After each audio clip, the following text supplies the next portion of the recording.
정숙은 새벽 5시면 어김없이 눈을 떴다. 72회를 살아오며 몸에 각인된 리듬이었다. 창밖은 아직 어둠에 잠겨 있었지만 그녀의 하루는 이미 시작되었다. 무릎을 짚고 일어서는 순간 익숙한 통증이 관절을 타고 올라왔다. 50년 넘게 서서 일한 대가였다. 젊은 시절 남편이 교통사고로 세상을 떠난 후 그녀는 쉼없이 일했다. 새벽 시장에서 생선을 손질하고 낮에는 구멍가게를 지키고 저녁에는 식당 설거지를 했다. 5자식을 모두 대학까지 보냈다. 자랑스러웠다. 하지만 요즘은 그 자랑이 때때로 서글픔으로 바뀌었다. 어머니, 일어나셨어요? 부엌에서 수진의 목소리가 들렸다. 막내 며느리는 오늘도 6시 전에 왔다. 정숙은 낡은 면 슬리퍼를 끌며 부엌으로 향했다. 슬리퍼 밑창은 너덜너덜했고 뒤축은 이미 닳아 없어진 지 오래였다. 발등을 덮는 천은 해져서 실밥이 풀려 있었다. 하지만 버릴 수 없었다. 아직 신을 만했고 새 것을 사는 건 아까웠다. 평생 아껴 쓰는 게 몸에 밴 그녀였다. 또 이렇게 일찍 오고 학교 가기 전에 집안일까지 하면 몸이 나만하겠어? 정숙의 말에는 걱정과 미안함이 섞여 있었다. 수지는 환하게 웃으며 냄비 뚜껑을 열었다. 김이 모락모락 피어올랐다. 괜찮아요, 어머니. 저는 아침형 인간이에요. 어머니께서 혼자 계시면 제가 더 마음이 안 놓여요. 수지는 영양사답게 정성스럽게 준비한 아침상을 차렸다. 잡곡밥, 된장찌개, 시금치 나물, 계란찜, 김구이. 소박하지만 영양 균형이 완벽했다. 정숙은 밥상을 받으며 며느리의 손을 가만히 잡았다. 거친 자신의 손과 달리 수진의 손은 부드러웠다. 하지만 그 부드러움 속에 단단한 힘이 느껴졌다. 내가 전생에 나라를 구했나 봐. 이런 며느리를 만나다니. 어머니, 또 그러세요. 제가 어머니 덕분에 행복한 거예요. 식사를 마치고 수진이 설거지를 하는 동안 정숙은 작은 거실에 앉아 있었다. 벽에는 5자식의 사진이 걸려 있었다. 모두 어엿한 중년이 되었다. 큰아들 민수는 서울에서 중견기업을 운영한다고 했다. 잘 나가는 모양이었다. 하지만 전화는 1년에 2~3번. 명절에 내려와도 하루 만에 올라갔다. 큰 며느리 헤라는 어머니를 모시는 걸 시대에 뒤떨어진 관습이라고 생각하는 듯 했다. 둘째 영수는 부산에서 식당을 한다며 바쁘다고 했다. 셋째 진수는 대구에서 학원을 운영하며 돈은 잘 버는 모양이었다. 가끔 용돈을 보내왔지만 목소리는 듣지 못한 지 오래였다. 딸 은혜는 미국에 시집가서 10년째 소식이 뜸했다. 영상통화로 손주들 얼굴을 보면 반가우면서도 낯설었다. 그런데 막내 민우는 달랐다. 결혼 후에도 어머니 곁을 떠나지 않았다. 아파트를 장만할 수 있었지만 어머니와 같은 동네에 전세를 얻었다. 걸어서 10분 거리였다. 그리고 수지는 매일 아침 저녁으로 시어머니를 챙겼다. 처음에는 며느리에게 미안했다. 하지만 수진의 눈빛에는 진심이 담겨 있었다. 의무가 아니라 애정이었다. 어머니, 저 다녀올게요. 점심때 또 올게요. 수진이 현관에서 신발을 신으며 말했다. 그때 그녀가 손에 든 쇼핑백을 내밀었다. 어머니, 이거 드리려고 했어요. 백화점에서 할인하길래 샀어요. 정숙이 받아든 봉투 속에는 새 슬리퍼가 들어 있었다. 빨간색이었다. 부드러운 벨벳 소재의 안감은 보온성이 좋은 양털이었다. 밑창은 두껍고 쿠션감이 있었다. 발을 감싸는 디자인이 아늑해 보였다. 아이고, 이걸 왜 샀어? 내가 신는 게 있는데. 정숙은 난처해했다. 하지만 수지는 어머니의 해진 슬리퍼를 보며 단호하게 말했다. 어머니, 그 슬리퍼는 이제 위험해요. 미끄러지시면 큰일 나요. 제발 이거 신으세요. 제 마음이에요. 수진의 목소리에 애원이 섞여 있었다. 정숙은 며느리의 얼굴을 바라보았다. 그 눈에 담긴 걱정과 사랑을 읽을 수 있었다. 그녀는 천천히 고개를 끄덕였다. 알았어. 고맙다, 우리 며느리.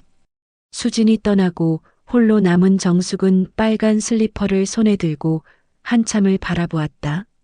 평생 남을 위해 살았던 그녀에게 누군가 자신을 위해 고른 선물은 낯설면서도 따뜻했다. 그녀는 조심스럽게 슬리퍼를 신어보았다. 발이 푹신한 구름 위에 있는 것 같았다. 무릎의 통증이 조금 덜한 것 같았다. 거울을 보니 빨간 슬리퍼가 유난히 눈에 띄었다. 칙칙한 회색 치마 아래로 삐죽 나온 빨간색이 마치 노을 같았다. 그녀는 자신도 모르게 미소 지었다. 그날 오후 정숙은 동네 슈퍼에 장을 보러 갔다. 빨간 슬리퍼를 신고 나서니 걸음이 한결 가벼웠다. 슈퍼 주인 박씨 아줌마가 그녀의 발을 보고 눈이 휘둥그레졌다. 어머, 최 여사님, 슬리퍼 새로 샀어요? 색깔이 참 곱네요. 아, 이거 막내 며느리가 사줬어. 정숙은 어색하게 웃었다. 하지만 그 웃음 속에 자부심이 담겨 있었다. 박씨 아줌마는 부러운 듯 말했다.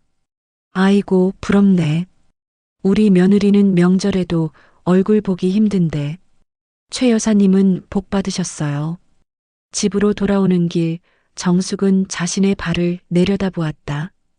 빨간 슬리퍼가 햇살에 반짝였다. 문득 가슴 한쪽이 뭉클해졌다.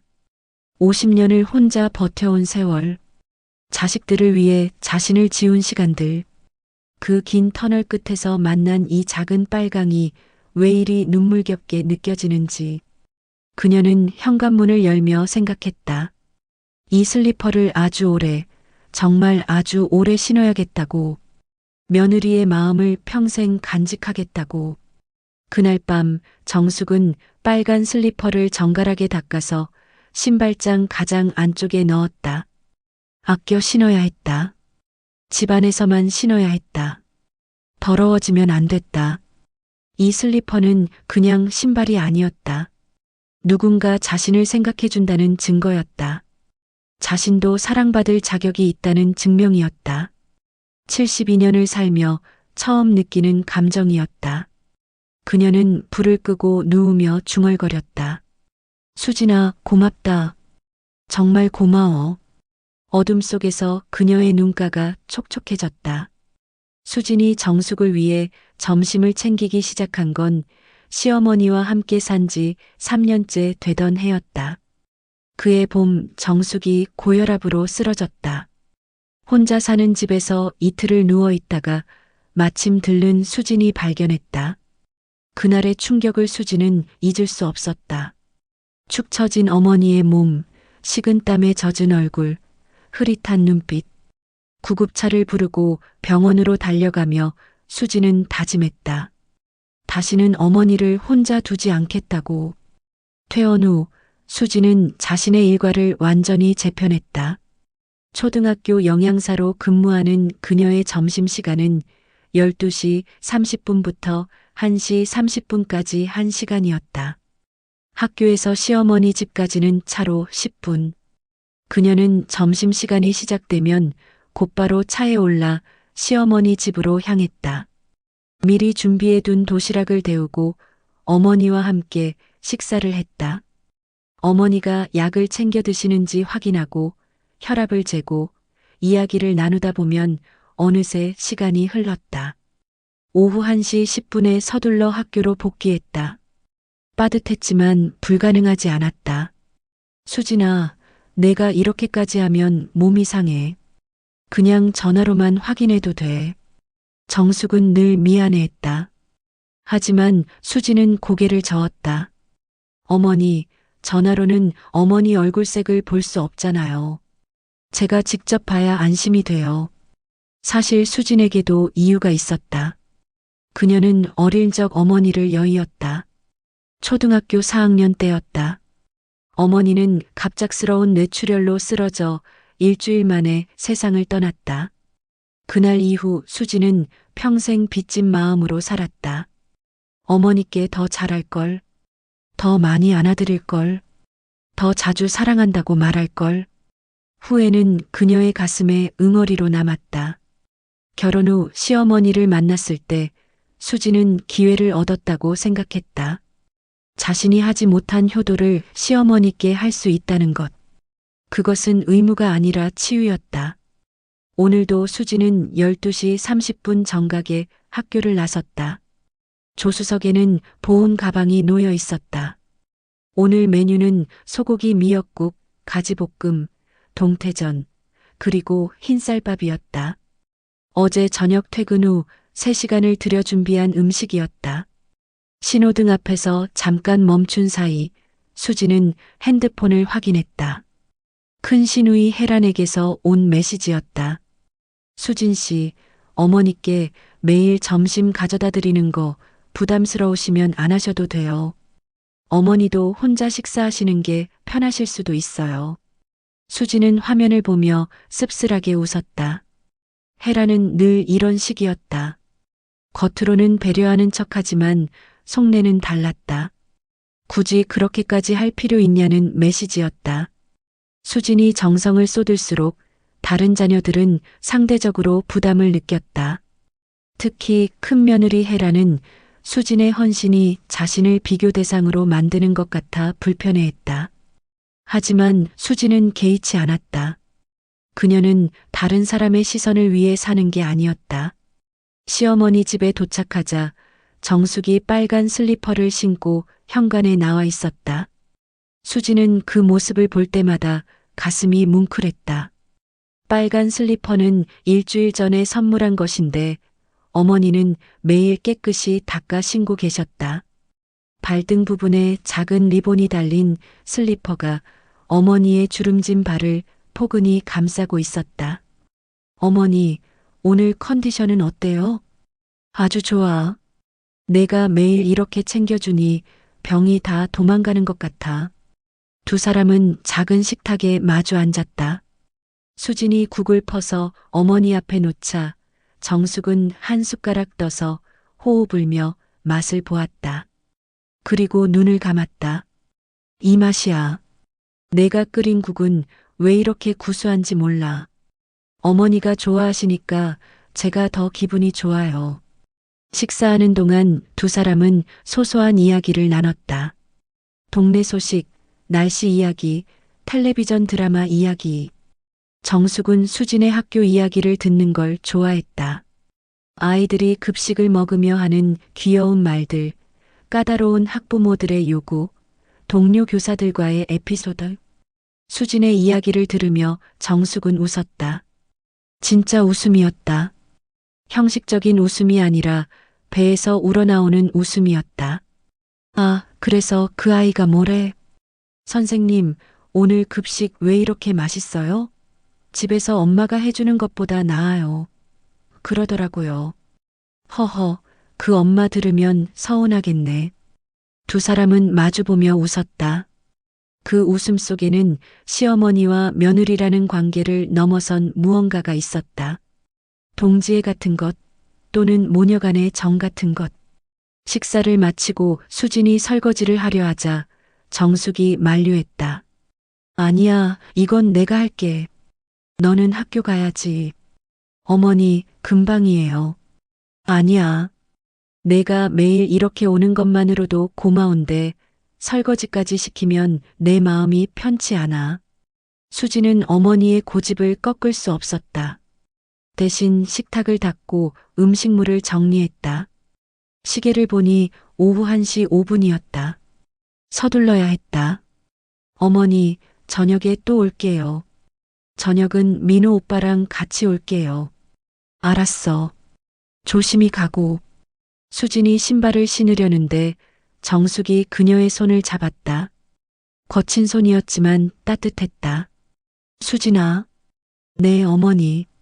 너 같은 며느리를 만나서 내가 정말 행복해. 고맙다. 정숙의 눈가가 붉어졌다. 수진도 코끝이 찡해졌다. 어머니, 저야말로 어머니를 만나서 행복해요. 저한테 어머니는 정말 소중한 분이세요. 수진의 목소리가 떨렸다. 정숙은 며느리의 손을 꽉 쥐었다가 놓았다. 어서 가. 학교에 늦겠다. 수진이 현관문을 나서며 뒤돌아보자 정숙이 빨간 슬리퍼를 신고 손을 흔들고 있었다.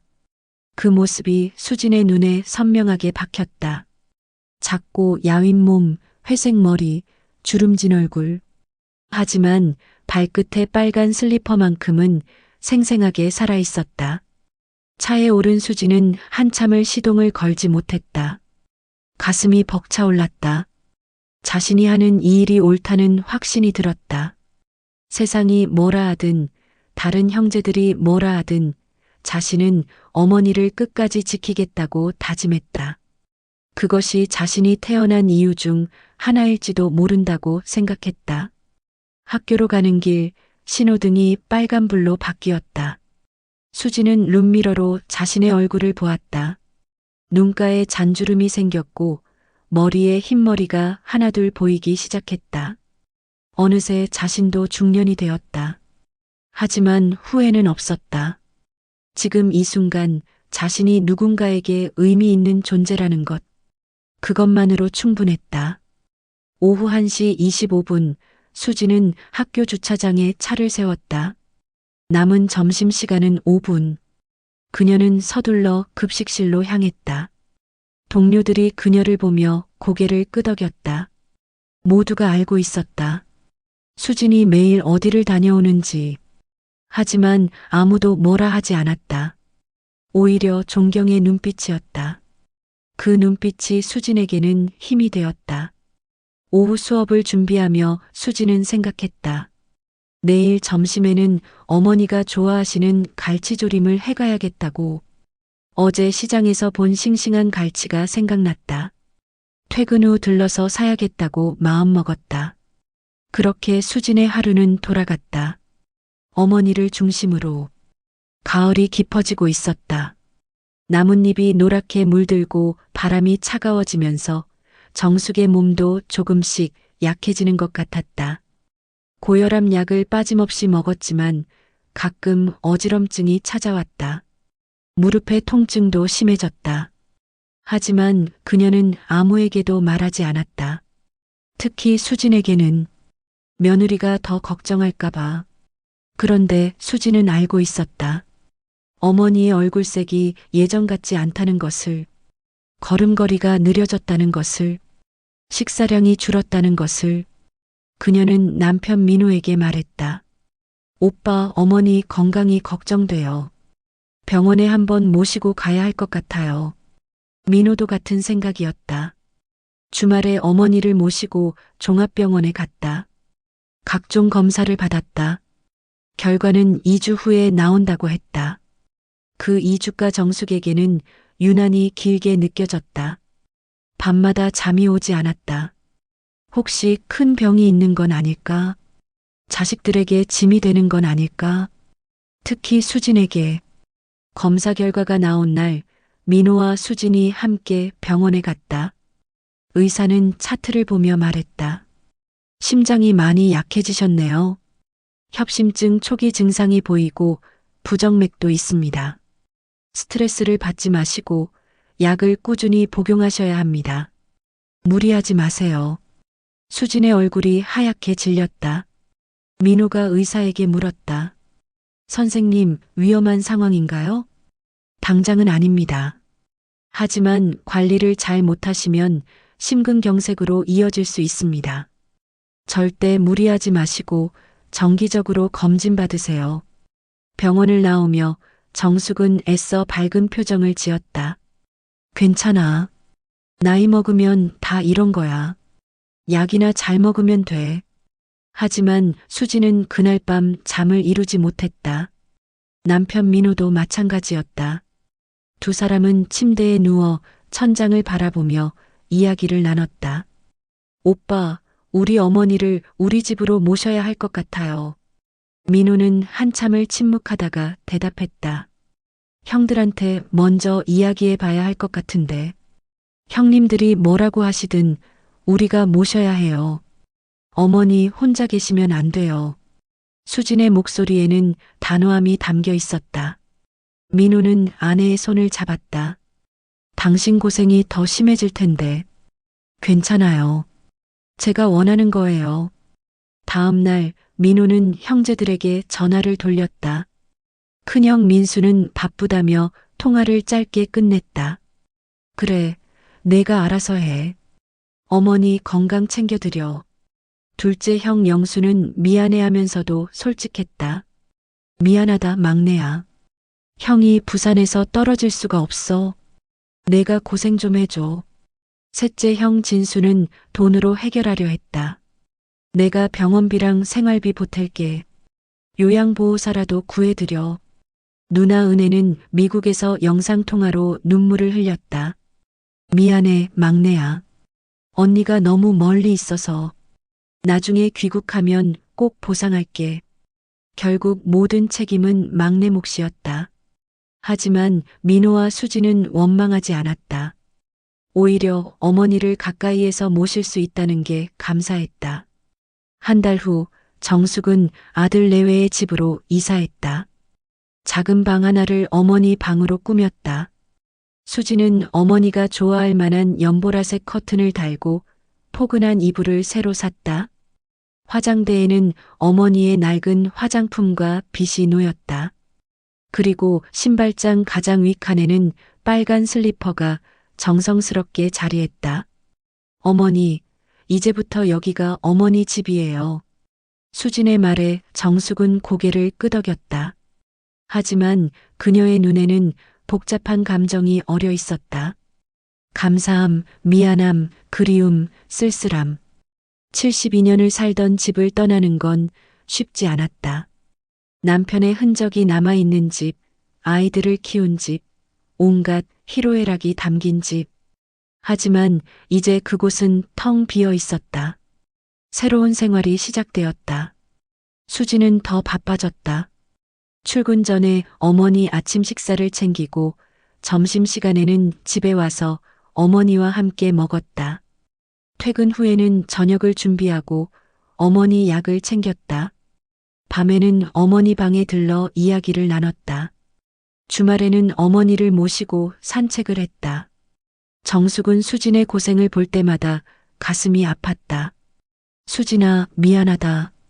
내가 너무 힘들겠다. 어머니, 왜 자꾸 미안하다고 하세요? 저는 정말 괜찮아요. 어머니가 옆에 계셔서 오히려 든든해요. 하지만 수진도 지쳐갔다. 일과 육아와 시어머니 봉양을 동시에 하는 건 쉬운 일이 아니었다. 고등학생 아들과 중학생 딸도 엄마의 손길이 필요한 나이였다. 수지는 밤늦게까지 집안일을 하다가 소파에서 잠들기 일쑤였다. 민호가 걱정스럽게 말했다. 당신 너무 무리하는 거 아니야? 요양보호사라도 알아볼까? 아니에요. 제가 할 수 있어요. 수지는 고집을 부렸다. 남에게 어머니를 맡기고 싶지 않았다. 자신이 직접 돌봐야 한다는 집착에 가까운 믿음이 있었다. 그것이 자신의 존재 이유라고 생각했다. 시간은 흘러 겨울이 왔다. 어느 날 저녁 정숙은 빨간 슬리퍼를 신고 거실로 나왔다. 수진이 저녁 준비를 하고 있었다. 정숙은 며느리의 뒷모습을 바라보았다. 어깨가 처져 있었다. 피곤해 보였다. 하지만 손은 쉬지 않고 움직이고 있었다. 감자를 깎고 파를 썰고 국을 끓이고. 정숙의 눈에 눈물이 고였다. 수진아, 내 어머니. 너 때문에 내가 너무 고맙고 미안해서 하루하루가 고통이구나. 수지는 손을 멈추고 어머니를 돌아보았다. 어머니의 눈에 눈물이 가득했다. 수진도 눈시울이 붉어졌다. 어머니, 무슨 말씀을 그렇게 하세요? 아니야. 내가 너한테 너무 큰 짐이 되고 있어. 내가 없으면 너도 편할 텐데. 어머니. 수진이 어머니에게 다가가 두 손을 잡았다. 어머니, 제발 그런 말씀하지 마세요. 어머니는 제 삶의 의미예요. 제가 어머니를 돌보는 게 힘든 게 아니라 행복한 거예요. 정말이에요. 정숙은 며느리의 손을 꽉 쥐었다. 두 사람은 한참을 말없이 손을 잡고 있었다. 거실의 시계 소리만 째각째각 울렸다. 그 침묵 속에는 말로 표현할 수 없는 깊은 교감이 흐르고 있었다. 그날 밤 정숙은 자신의 방에서 빨간 슬리퍼를 손에 들고 한참을 바라보았다. 슬리퍼는 여전히 새 것처럼 깨끗했다. 그녀가 아껴 신었기 때문이다. 밖에는 나갈 때 절대 신지 않았고 집안에서도 조심스럽게 걸었다. 더러운 곳은 피했고 물이 튀면 바로 닦았다. 빨간 벨벳은 여전히 부드러웠고 안감의 양털은 푹신했다. 정숙은 슬리퍼를 가슴에 안았다. 이 슬리퍼가 자신에게는 부적 같은 것이었다. 수진의 사랑이 담긴 부적. 그것을 신고 있으면 외롭지 않았다. 사랑받고 있다는 느낌이 들었다. 수진아, 고맙다. 이 엄마를 이렇게까지 사랑해줘서. 정숙은 중얼거리며 슬리퍼를 다시 신발장에 넣었다. 그리고 이불을 덮고 누웠다. 창밖에는 눈이 내리기 시작했다. 첫눈이었다. 하얀 눈송이가 가로등 불빛에 반짝이며 내려왔다. 정숙은 눈을 감았다. 가슴 한쪽이 따뜻했다. 빨간 슬리퍼처럼, 수진의 마음처럼. 다음 날 아침 정숙은 일찍 일어나 거실을 청소했다. 수진이 일어나기 전에 뭐라도 해야 했다. 며느리의 짐을 조금이라도 덜어주고 싶었다. 하지만 청소기를 밀다가 갑자기 가슴이 조여왔다. 숨이 막혔다. 쿵. 정숙은 소파에 주저앉았다.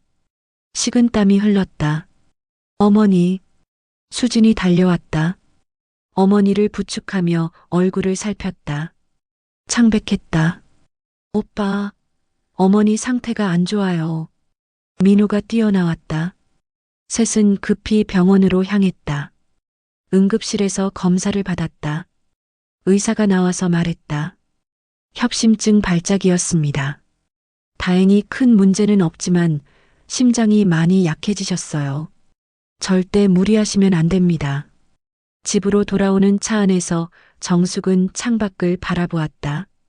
어제 내린 눈이 길가에 쌓여 있었다. 하얗고 깨끗했다. 문득 생각했다. 자신의 시간이 얼마 남지 않았을지도 모른다고. 하지만 두렵지 않았다. 수진이 곁에 있었기 때문이다. 그 생각만으로도 평온했다. 집에 도착하자 수진이 어머니를 침대에 눕혔다. 이불을 덮어주고 물을 떠다 놓고 약을 챙겨 놓았다. 그리고 어머니의 손을 잡았다. 어머니, 앞으로는 절대 무리하지 마세요. 제가 다 할게요. 정숙은 며느리의 손을 쓰다듬었다. 수진아, 너는 천사구나. 정말 천사야. 수진의 눈에 눈물이 맺혔다. 그녀는 어머니의 손등에 자신의 볼을 비볐다. 따뜻했다. 살아있었다. 아직 곁에 있었다. 그것만으로도 감사했다. 그날 이후 수진은 더욱 조심스럽게 어머니를 돌봤다. 정숙도 며느리에게 짐이 되지 않으려고 스스로를 더 절제했다. 두 사람의 관계는 더욱 깊어졌다. 말이 필요 없었다. 눈빛만으로도 서로를 이해했다. 그것은 시어머니와 며느리의 관계를 넘어선 영혼과 영혼의 교감이었다. 봄이 왔다. 창밖으로 개나리가 노랗게 피어나고 벚꽃이 흩날리기 시작했다. 정숙의 건강은 조금 나아진 것 같았다. 약을 꾸준히 먹고 수진의 정성스러운 간호를 받으며 안정을 되찾았다. 얼굴에도 혈색이 돌았다. 수진은 안도의 한숨을 쉬었다. 어머니, 오늘 날씨가 참 좋아요. 우리 산책 나가실래요? 정숙은 고개를 끄덕였다. 오랜만에 밖에 나가고 싶었다. 수진이 어머니의 외출복을 챙겨드렸다. 그리고 현관에서 신발을 꺼냈다. 외출용 편한 운동화였다. 하지만 정숙은 신발장을 바라보았다. 가장 윗칸에 빨간 슬리퍼가 보였다. 수진아, 나 오늘 그 빨간 슬리퍼 신고 나가면 안 될까? 수진은 잠시 망설였다. 슬리퍼는 실내화였다. 밖에 신고 나가기에는 적합하지 않았다. 하지만 어머니의 눈빛이 간절했다. 어머니, 그 슬리퍼는 밑창이 얇아서 걷기 불편하실 텐데요. 괜찮아. 나는 그 슬리퍼가 신고 싶구나. 내가 사준 거잖아. 수지는 어머니의 마음을 이해했다. 그 슬리퍼는 단순한 신발이 아니었다. 사랑의 상징이었다. 그녀는 조심스럽게 빨간 슬리퍼를 꺼내 어머니 발에 신겨드렸다. 어머니, 조심히 걸으셔야 해요. 제가 꼭 잡고 있을게요. 두 사람은 팔짱을 끼고 집을 나섰다. 아파트 단지 안산책로를 천천히 걸었다. 봄바람이 부드럽게 불어왔다. 벚꽃잎이 하늘거리며 떨어졌다. 정숙은 고개를 들어 하늘을 바라보았다. 파란 하늘에 하얀 구름이 둥둥 떠 있었다. 아름다웠다. 이렇게 아름다운 봄날이 또 올까?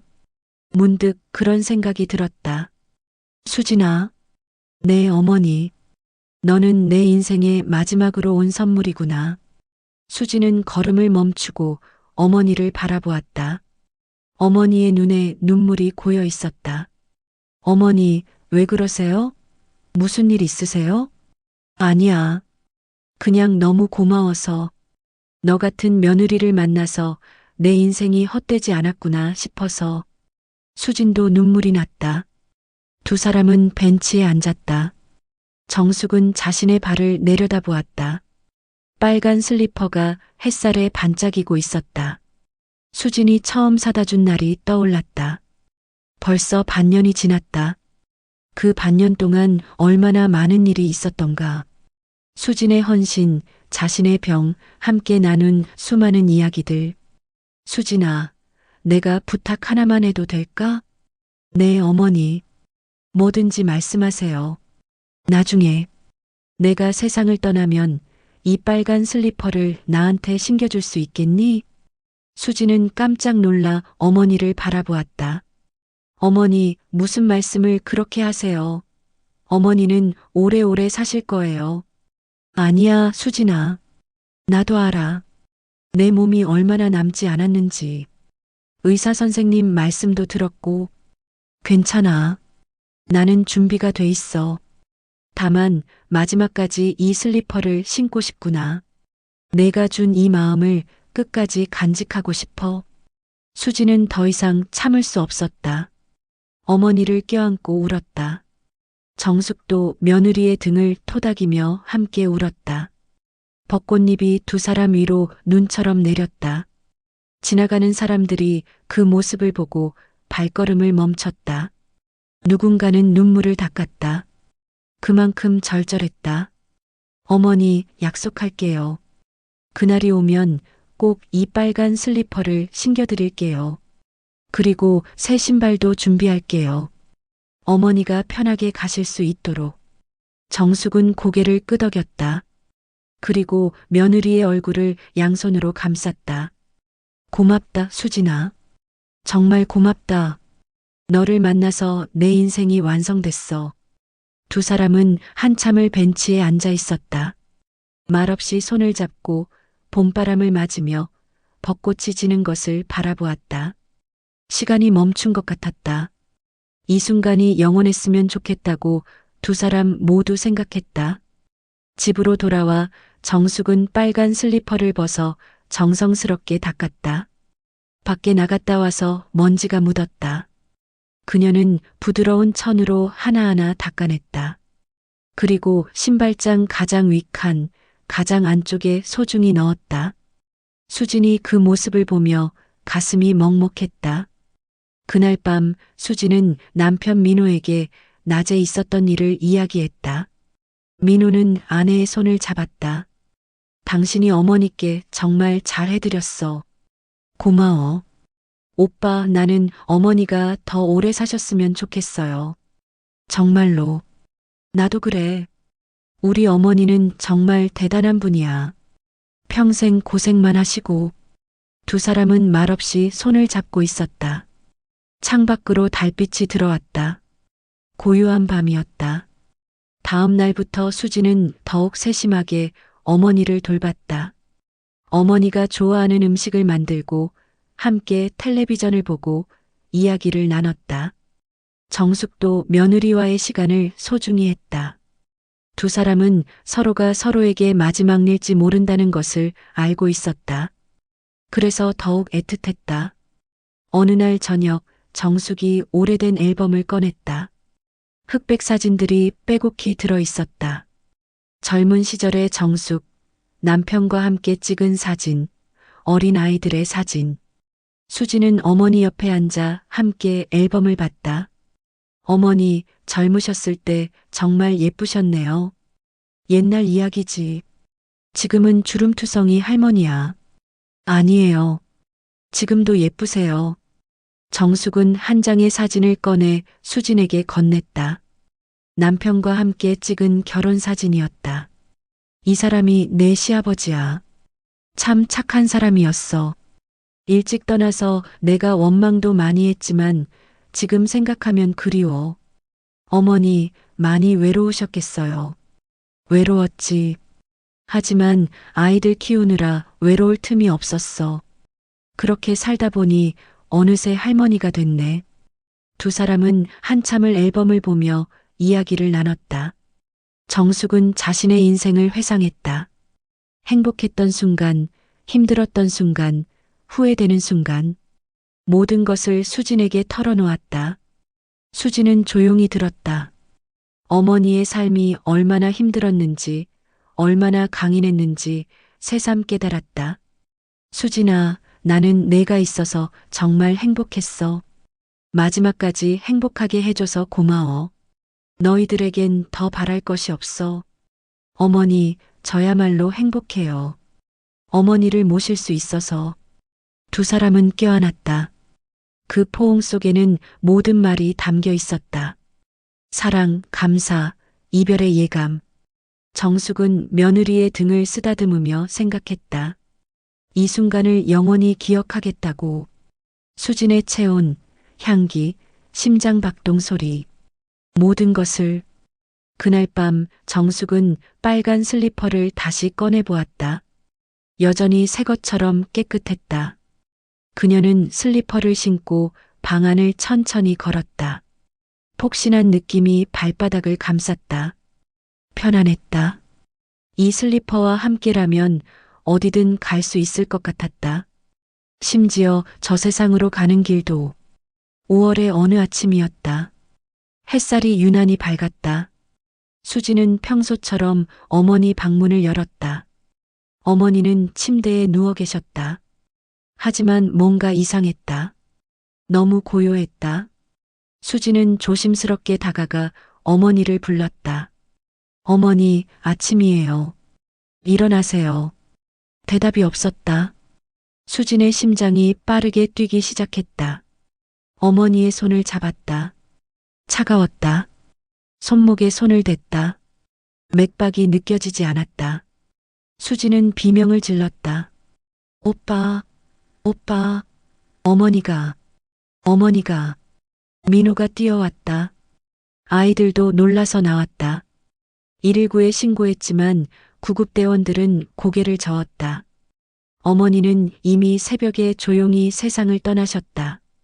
심근경색이었다. 고통 없이 잠드신 것처럼 평화로운 모습이었다. 하지만 수진에게는 그 어떤 것도 위로가 되지 않았다. 그녀는 어머니를 끌어안고 울부짖었다. 어머니, 아니에요. 일어나세요. 제발. 민호가 아내를 떼어내려 했지만 수지는 놓지 않았다. 한참을 울었다. 목이 쉬도록 울었다. 가슴이 찢어지는 것 같았다. 자신이 존재하는 이유가 사라진 것 같았다. 장례식장으로 어머니를 모셨다. 빈소가 차려졌다. 영정 속 정숙은 온화하게 미소 짓고 있었다. 수진이 찍어드린 사진이었다. 작년 가을 단풍이 예쁘던 날 산책 나가서 찍은 사진. 그때 어머니는 행복해 보였다. 그 미소가 지금은 너무 슬펐다. 형제들이 속속 도착했다. 큰아들 민수는 서울에서 내려왔다. 부인 혜란과 함께였다. 혜란은 빈소에 들어서며 수진을 흘끔 쳐다봤다. 얼굴이 퉁퉁 붓고 눈이 빨갛게 충혈된 수진을 보며 혜란은 입맛을 다셨다. 둘째 영수는 부산에서 올라왔고 셋째 진수는 대구에서 왔다. 딸 은혜는 미국에서 급히 비행기를 탔지만 장례식에는 늦을 것 같았다. 형제들은 어머니의 영정 앞에 무릎을 꿇고 절했다. 하지만 눈물은 많지 않았다. 오랜 세월 멀리 떨어져 살았기에 실감이 나지 않는 듯했다. 아니, 어쩌면 이미 마음의 이별을 끝낸 사람들이었다.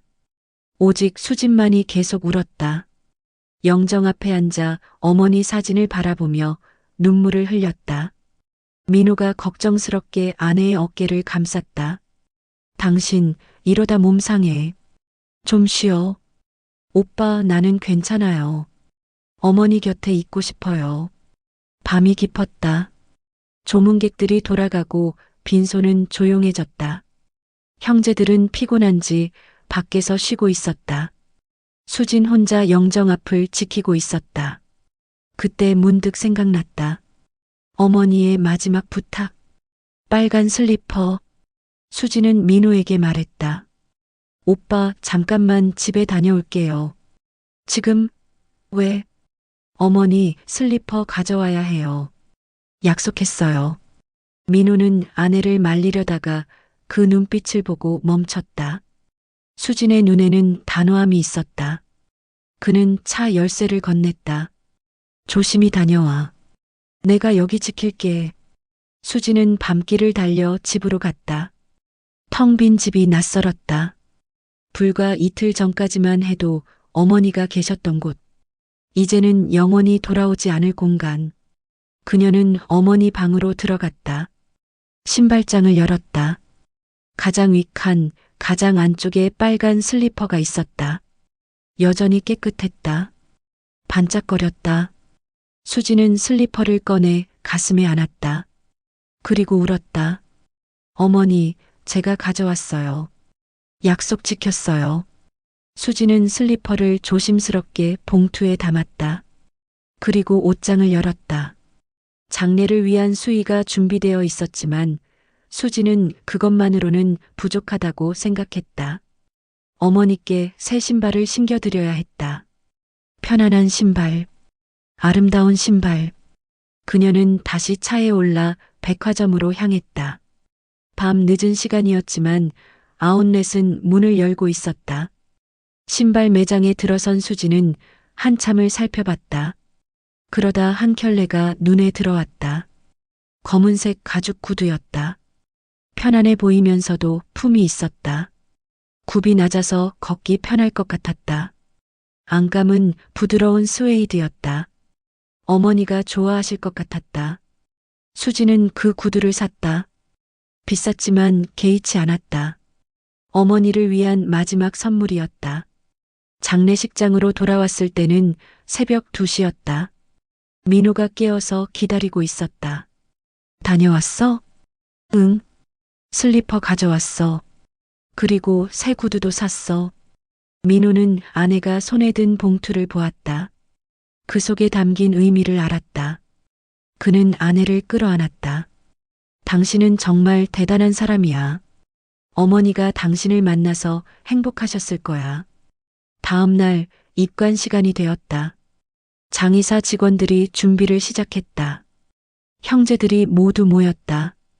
딸 은혜도 새벽 비행기를 타고 도착했다. 얼굴이 퉁퉁 부어 있었다. 그제야 실감이 났는지 영정 앞에 엎드려 통곡했다. 엄마, 엄마, 미안해요. 왜 진작 오지 않았을까요? 은혜의 울음소리가 빈소를 가득 채웠다. 다른 형제들도 눈물을 흘렸다. 이제야 어머니의 부재가 현실이 되었다. 입관 예배가 시작되었다. 목사님이 기도를 올렸다. 찬송가가 흘렀다. 네 줄을 가까이였다. 어머니가 좋아하시던 찬송가. 수지는 눈물을 닦으며 따라 불렀다. 목소리가 떨렸다. 이제 어머니를 관에 모실 시간이었다. 장의사 직원이 말했다. 유족분들께서 고인의 수의를 정돈해 주시고 신을 신겨드리시면 됩니다. 수진이 앞으로 나섰다. 손에는 빨간 슬리퍼와 새 검은 구두가 들려 있었다. 형제들이 의아한 표정으로 바라봤다. 혜란이 물었다. 수진 씨, 그건 뭐예요? 어머니께서 부탁하신 거예요. 이 빨간 슬리퍼를 신겨달라고. 슬리퍼요? 입관할 때 슬리퍼를 신기는 건 본 적이 없는데요. 혜란의 목소리에는 비난이 섞여 있었다. 하지만 수지는 개의치 않았다. 그녀는 어머니의 발을 조심스럽게 들어 빨간 슬리퍼를 신겼다. 어머니의 발은 차갑고 딱딱했다. 하지만 수진의 손은 따뜻했다. 빨간 슬리퍼가 어머니의 발을 감쌌다. 그 순간 수진의 눈에서 눈물이 쏟아졌다. 어머니, 약속 지켰어요. 이 슬리퍼 신고 편히 가세요. 수진은 어머니의 발을 쓰다듬었다. 그리고 새 검은 구두를 꺼냈다. 혜란이 다시 물었다. 또 뭘 하시려고요? 어머니께 새 신발도 신겨드릴 거예요. 가시는 길이 편하시도록. 수지는 빨간 슬리퍼 위에 검은 구두를 신겼다. 이중으로 신긴 것이었다. 장의사 직원이 난처한 표정으로 말했다. 보통은 한 켤레만 신기는데요. 괜찮아요. 이렇게 해주세요. 제발. 수진의 목소리에는 애원이 담겼다. 민호가 나서서 말했다. 그렇게 해주세요. 저희 어머니 마지막 소원이니까요. 장의사 직원은 고개를 끄덕였다. 형제들은 조용히 지켜봤다. 이제야 수진이 어머니를 얼마나 사랑했는지 깨달았다. 은혜가 수진에게 다가와 손을 잡았다. 동서 고마워요. 우리 엄마 잘 모셔줘서. 언니가 미안해요. 멀리서 아무것도 못 해드리고. 수진은 은혜를 바라보았다. 눈물로 범벅이 된 얼굴. 후회로 가득한 눈빛. 수진은 고개를 저었다. 언니 괜찮아요. 어머니는 이해하실 거예요. 입관이 완료되었다. 관 뚜껑을 덮기 전 형제들이 차례로 어머니의 얼굴을 마지막으로 보았다. 민수는 어머니의 손을 잡고 중얼거렸다. 어머니, 불효자 용서하세요. 더 잘해드릴 걸 그랬어요. 영수는 목이 메어 말을 잇지 못했다. 진수는 눈물을 닦으며 고개를 숙였다. 은혜는 어머니를 껴안으려다가 차가운 몸에 놀라 주저앉았다. 마지막으로 수진의 차례였다. 그녀는 관 옆에 무릎을 꿇고 어머니의 얼굴을 바라보았다. 평화로웠다. 고통이 없어 보였다. 수진은 어머니의 손을 잡았다. 차갑지만 여전히 사랑스러웠다. 어머니, 저 박수진, 어머니 딸로 살게 해주셔서 감사했어요. 어머니 덕분에 제 인생이 의미 있었어요. 빨간 슬리퍼 잊지 않을게요. 어머니의 사랑 잊지 않을게요. 편히 쉬세요. 사랑해요, 어머니. 수지는 어머니의 이마에 입 맞췄다. 차갑고 딱딱했지만 아직도 어머니였다. 그녀는 일어서지 못했다. 계속 무릎 꿇은 채 어머니를 바라봤다. 민호가 아내를 일으켰다. 수지는 민호의 품에 안겨 오열했다. 오빠, 나 어떻게 살아요? 어머니 없이 어떻게 살아요? 당신이 해낼 거야. 어머니께서 당신을 위해 기도하실 거야. 관 뚜껑이 닫혔다. 못이 박혔다. 둔탁한 소리가 빈소에 울렸다. 그 소리가 수진의 심장을 찔렀다. 이제 진짜 끝이었다. 영원한 이별이었다. 장지로 가는 버스 안 수진은 창밖을 바라보았다. 5월의 햇살이 찬란했다. 세상은 여전히 아름다웠다. 하지만 수진의 세계는 무너졌다. 그녀는 가방에서 작은 상자를 꺼냈다. 집에서 가져온 것이었다. 상자를 열자 빨간 리본 하나가 들어 있었다. 빨간 슬리퍼에 달려있던 리본. 입관하기 전 수진이 조심스럽게 떼어낸 것이었다. 그녀는 리본을 손바닥에 올려놓고 쓰다듬었다. 이것이 이제 어머니의 유일한 흔적이었다. 화장장에 도착했다. 관이 화장로 안으로 들어갔다. 형제들이 마지막 절을 올렸다. 불이 붙었다. 수지는 그 장면을 똑바로 봤다. 눈을 감지 않았다. 어머니의 마지막을 끝까지 지켜보고 싶었다. 몇 시간 후 유골함이 나왔다. 하얀 재가 담겨 있었다. 이것이 72년의 삶, 50년의 고생, 무수한 사랑, 모든 것이 이 작은 함에 담겨 있었다. 수지는 유골함을 받아들었다. 가벼웠다. 너무 가벼워서 슬펐다. 납골당에 어머니를 모셨다. 위패를 쓰고 영정을 놓고 꽃을 장식했다. 수지는 마지막으로 빨간 리본을 영정 옆에 놓았다. 작고 초라한 리본이었지만 수진에게는 세상에서 가장 소중한 것이었다. 어머니, 잘 계세요. 자주 올게요. 장례를 마치고 집으로 돌아왔을 때 집은 너무 조용했다. 어머니의 방문을 열었다. 침대가 그대로 있었다. 어머니의 옷들이 옷장에 걸려 있었다. 화장대 위에는 낡은 빗이 놓여 있었다. 모든 것이 어머니의 흔적이었다. 수지는 침대에 앉았다. 어머니의 베개를 안았다. 아직 어머니의 냄새가 났다. 그 냄새를 맡으며 수지는 울었다. 소리 없이 길게 깊이. 며칠이 지났다. 수지는 학교에 복직했다. 하지만 점심시간이 되면 본능적으로 차에 올랐다. 그리고 깨달았다. 더 이상 갈 곳이 없다는 것을, 어머니가 안 계신다는 것을. 그녀는 학교 주차장에 차를 세우고 울었다. 동료들이 걱정했지만 수지는 괜찮다고 했다. 한 달이 지났다. 수지는 조금씩 일상으로 돌아왔다. 하지만 마음 한편에는 항상 빈 공간이 있었다. 어머니가 계셔야 할 자리. 채워지지 않는 공허함. 어느 날 저녁 수지는 어머니 방 신발장을 정리하기로 했다. 차마 손대지 못했던 곳이었다. 신발장을 열자 여러 켤레의 신발이 보였다. 오래된 운동화, 샌들, 슬리퍼들. 그런데 가장 윗칸, 가장 안쪽에 뭔가 있었다. 수진이 손을 뻗어 꺼냈다. 또 다른 빨간 슬리퍼였다. 수지는 깜짝 놀랐다. 이건 자신이 사들인 슬리퍼와 똑같은 것이었다. 혼란스러웠다. 자신이 사들인 슬리퍼는 어머니와 함께 화장되었다. 그런데 왜 또 있는 걸까? 슬리퍼 안을 보니 작은 쪽지가 접혀 있었다. 수지는 손 떨리는 손으로 쪽지를 펼쳤다. 어머니의 흔들리는 글씨였다. 사랑하는 수진에게 내가 사준 빨간 슬리퍼가 너무 소중해서 똑같은 걸 하나 더 샀단다. 하나는 나중에 갈 때 신고 가려고, 하나는 내게 남겨주려고. 엄마가 떠난 후에도 이 슬리퍼를 보며 엄마를 기억해줘. 내 덕분에 엄마는 행복했어.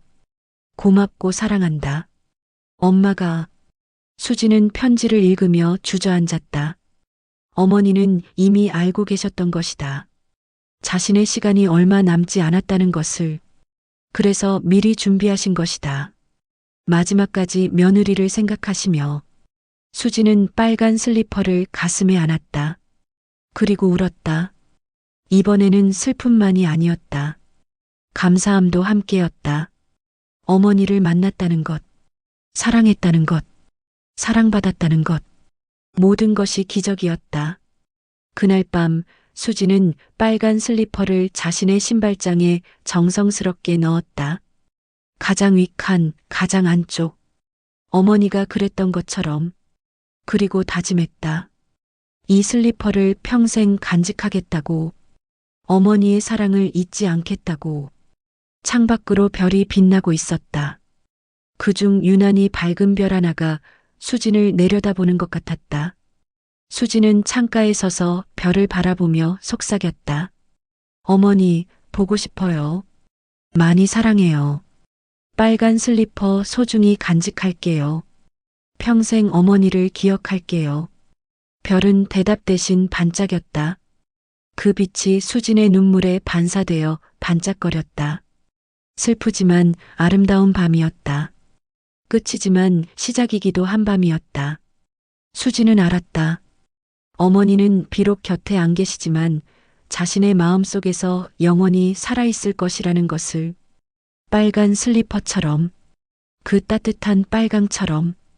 1년 후 수진은 납골당을 찾았다. 손에는 빨간 장미 한 다발이 들려 있었다. 어머니가 좋아하시던 꽃이었다. 그녀는 어머니의 위패 앞에 꽃을 놓고 무릎을 꿇었다. 어머니, 잘 계셨어요? 딸 수진이 왔어요. 그녀는 가져온 보온병에서 따뜻한 차를 따랐다. 어머니가 좋아하시던 대추차였다. 향이 은은했다. 어머니, 요즘 저 많이 웃어요. 어머니가 그러셨잖아요. 슬퍼하지 말고 행복하게 살라고. 그래서 노력하고 있어요. 하지만 매일매일 어머니 생각나요. 특히 점심시간에. 수지는 미소 지었다. 눈가에 눈물이 맺혔지만 웃고 있었다. 어머니가 남겨주신 빨간 슬리퍼 매일 봐요. 볼 때마다 힘이 나요. 어머니가 저를 얼마나 사랑하셨는지 느껴져요. 고마워요, 어머니. 저를 사랑해 주셔서. 제가 어머니의 며느리여서 정말 행복했어요. 바람이 불었다. 따뜻한 봄바람이었다. 수진의 머리카락이 날렸다. 마치 누군가 쓰다듬는 것 같았다. 수진은 눈을 감았다. 어머니가 곁에 있는 것 같았다. 그 따뜻함이 느껴졌다. 어머니 사랑해요. 오늘도 내일도 영원히. 수진은 한참을 그렇게 앉아 있었다. 어머니와 대화하듯, 어머니를 느끼듯. 시간이 멈춘 것 같았다. 행복했다. 납골당을 나서며 수진은 하늘을 올려다보았다. 파란 하늘에 하얀 구름이 떠 있었다. 아름다웠다.